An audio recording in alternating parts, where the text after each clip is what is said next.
दुनिया में कुछ महान व्यक्तित्व ऐसे होते हैं जिनका प्रभाव केवल उनके जीवन काल तक सीमित नहीं रहता, बल्कि वे पीढ़ियों तक समाज को दिशा और प्रेरणा देते रहते हैं।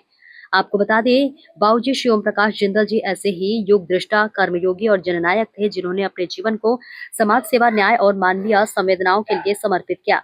बाबूजी का मानना था कि राजनीति केवल सत्ता प्राप्ति का माध्यम नहीं, बल्कि जन कल्याण और सामाजिक न्याय का सशक्त उपकरण है। जब हरियाणा राज्य अपनी स्थापना के 25 वर्ष पूरे कर रहा था और देश स्वतंत्रता के 4 दशक पार कर चुका था, तब उन्होंने समाज के गंभीर सच्चाई को महसूस किया। उन्होंने देखा कि संविधान निर्माता बाबा साहेब डॉक्टर भीमराव अम्बेडकर की भावना के अनुरूप अभी भी दलितों, पिछड़ों, वंचितों और किसानों को उनका पूर्ण अधिकार और सम्मान नहीं मिल पाया है। यही सोच उन्हें सक्रिय राजनीति में लेकर आई। कुरुक्षेत्र की पावन भूमि को अपनी कर्म भूमि बनाते हुए बाबूजी ने वर्ष 1996 में जनता का विश्वास जीतकर संसद में प्रवेश किया। उनका उद्देश्य स्पष्ट था और दृढ़ था कि समाज की अंतिम पंक्ति खड़े व्यक्ति की आवाज राष्ट्रीय मंच तक पहुंचाना।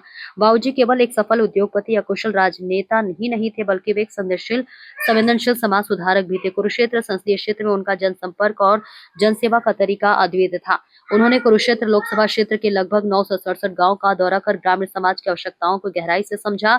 इस विचार को साकार करते हुए उन्होंने प्रत्येक गांव में चौपाल निर्माण का संकल्प लिया और उसे पूर्ण भी किया। उनके आदर्शों और मार्गदर्शन पर चलते हुए उनके सुपुत्र एवं वर्तमान सांसद श्री नवीन जिंदल जी भी जन कल्याण के कार्यों को निरंतर आगे बढ़ा रहे हैं। श्री ओम प्रकाश जिंदल जी का जीवन हमें ये प्रेरणा देता है कि सच्ची राजनीति वही है जो समाज के अंतिम व्यक्ति को सशक्त बनाए और न्याय को हर द्वार तक पहुंचाए।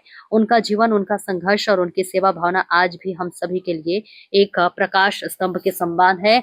इसके बाद ही 31 मार्च 2005 को एक दुखद हेलीकॉप्टर दुर्घटना में उनका असामयिक निधन हो गया, जिससे पूरे देश को शोकाकुल कर दिया। आज उनकी पुण्यतिथि पर हम उन्हें श्रद्धा पूर्वक नमन करते, उनके दिखाए मार्ग पर चलने का संकल्प लेते हैं।